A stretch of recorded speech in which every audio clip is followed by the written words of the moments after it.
the cities of Texas gain 3 additional congressional districts.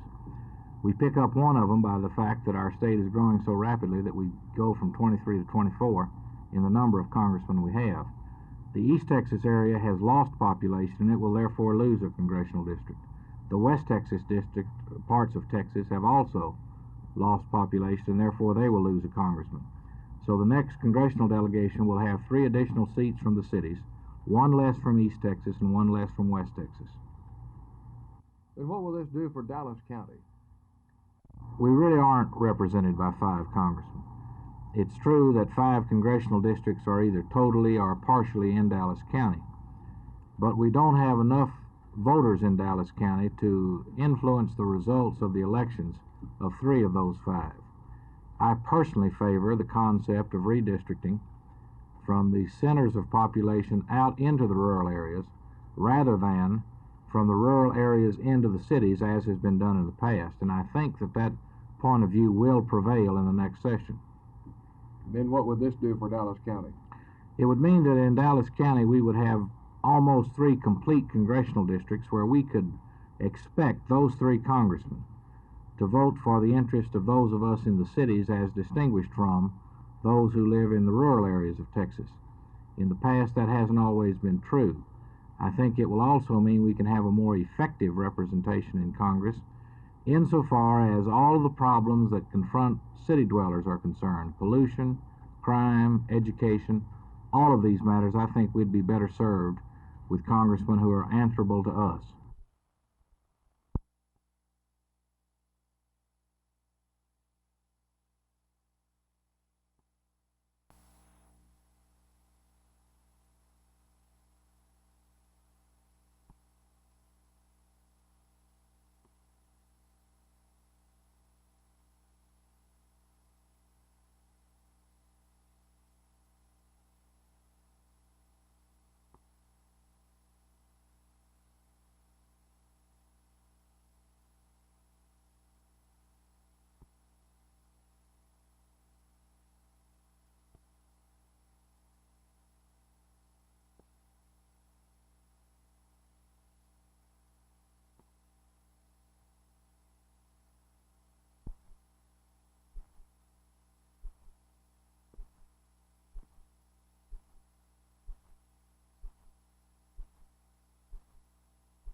Yes, we have, and I think we got a pretty good solution to it. We've got all the priests and everybody praying real hard this year, and it may help us a little bit, I'll tell you. Nobody else has stopped them, and it looks to me like we're going to just, if we expect to win, it looks like we're going to have to outscore them. They've scored against everybody. They're the #1 team in the country in that category, and also in rushing, so you can see our problem.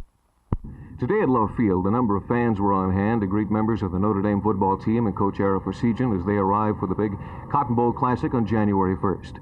Among them were these children, members of the Tarantino and Neuhoff family. Kids, what's your favorite football player in the Notre Dame? Josh Alton, because he's a good quarterback, I think. You also thought he was kind of cute too, didn't you? Buddy, what's your favorite member of the football team? Cowboys. You like the Cowboys best? Well, in any case, these children are on hand for the big game. They will be on hand for the game of January 1st. They were here today, and they're enjoying themselves quite a bit. So are we. Malcolm Landess reporting for Channel 8 News on the Move.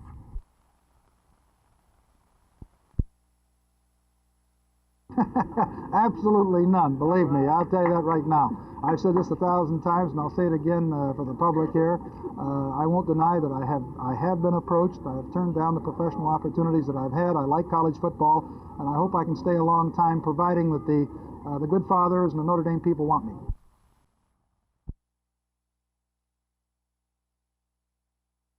Who ever heard of a bicycle that you ride with your hands? I'd never heard of one. So I contacted Alton Hudnall. He has. As a matter of fact, he built one. Al, why did you build a bicycle that you could drive with your hands? Well, I got the idea that if a person was paralytic or if they didn't have any legs, it'd be nice if they'd be able to ride a bicycle. And I thought it would be good therapy for their mind as well as their body. So that's the reason why I developed it. How long have you been working on this idea?